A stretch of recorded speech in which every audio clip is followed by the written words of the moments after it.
The original pitch for Star Trek V, The Final Frontier, as I recall it, is the Enterprise looks for God and finds the devil.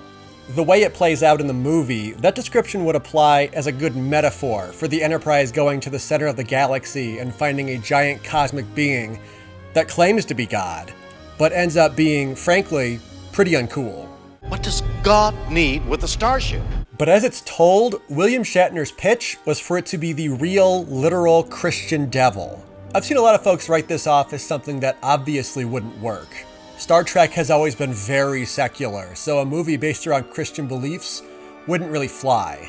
But what if I told you this exact thing had already happened on Star Trek? That the Enterprise had already gone to the center of the galaxy and met the literal devil. And then they defended him in court. Oh, that's right. This is going to get good.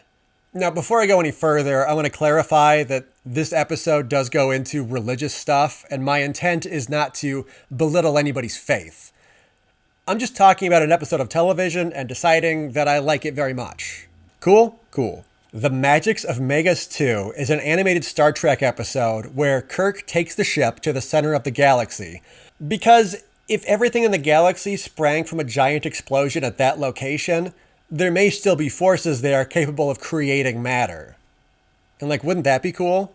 They fly straight into another dimension where none of their stuff works, including life support.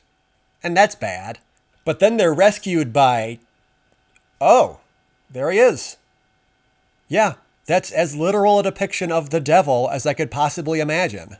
Call me Lucien! Call me friend! He's Lucien, you guys. You were all so worried, but he's just some cool dude named Lucien. So Lucien, not the devil, is 3 things. 1, incredibly jacked. 2, pretty condescending. Lovely primitive humans. And 3, super nice. He's psyched to see humans and just wants to hang out. The reason their ship can't run on its own is that the laws of physics work differently in this universe. Yes, everything runs on magic. I mean, they say magic a lot, but they make it clear that it's just the way things work here. Oh yeah, and there's She-Ra. What? She-Ra did jump from Eternia to another dimension, so maybe that is She-Ra, and she has canonically gone to the Star Trek universe, or an adjacent one, I guess. A universe that Spock has been to. I think that's the backstory of She-Ra. Lucien explains that all the magic on Earth was magic, but it was all done by people from this other dimension, looking for companionship from humans. They eventually left, but Lucien has been hoping to see humans again ever since. They hang out on his world, Megas-Tu, for a little bit. It's a fun time.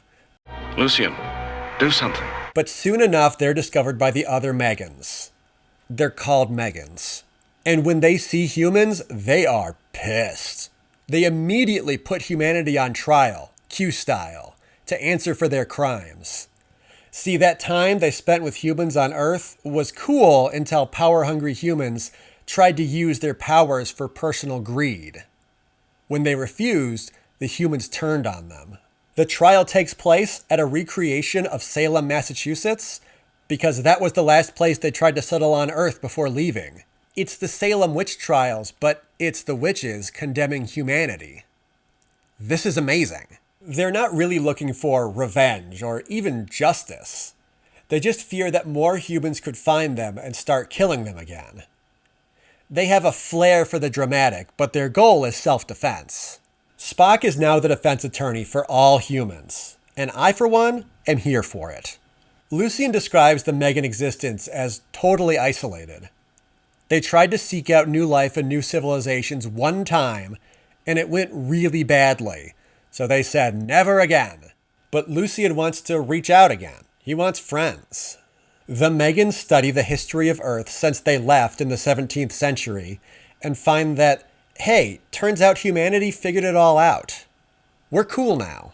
They say, all right, humans, you can go free, but Lucien is the troublemaker who brought you here, so we're going to go ahead and banish him to an eternity of solitary loneliness. But Kirk says no. No, To isolate someone like Lucian, that's the same as sentencing him to death. The Megans say, "Oh, by the way, he's Lucifer." What? He's Lucifer? And Kirk says, "I absolutely do not care." We're not interested in legend. He's a living being, an intelligent life form. That's all we have to know about him. You have to let him go. They've been freed. They can walk away at this point. It's not their dimension. But they see an innocent man facing a cruel punishment, and they'll risk their lives to stop it. Also, the innocent man is Lucifer. This is the most Star Trek thing I've ever seen. Kirk and Asmodeus have an epic magic battle. This is amazing. And Kirk says, "Look, man, you're acting out of fear, and that's exactly how you become as bad as the humans who persecuted you." So Asmodeus zaps them somewhere else and tells them this was a test to make sure they really lived up to the evolved humanity they claimed to be. And the final verdict is, you guys are all right. And that's how you meet the devil without breaking Star Trek. It's worth mentioning that Lucian never becomes a villain in this story for a single second. He's super nice from the start, but you don't trust him because you can see that he's the devil. He's just a good guy. Even when they reveal his true identity in the least surprising twist in television history, it doesn't matter. That's wild. I would say I'm shocked they could get away with this in the 70s, but I don't think you could get away with this now. Your religion is based on extra-dimensional aliens was a trick they used again with the prophets in Deep Space Nine, which Starfleet calls the wormhole aliens. But they certainly didn't go as far as implying that this was true of current human religions. But wow, did this one swing for the fences, and against all odds, the result was a very good, thoughtful show about Lucifer. But who wants an animated Star Trek, right? They can't tell real Star Trek stories. That stuff's for kids.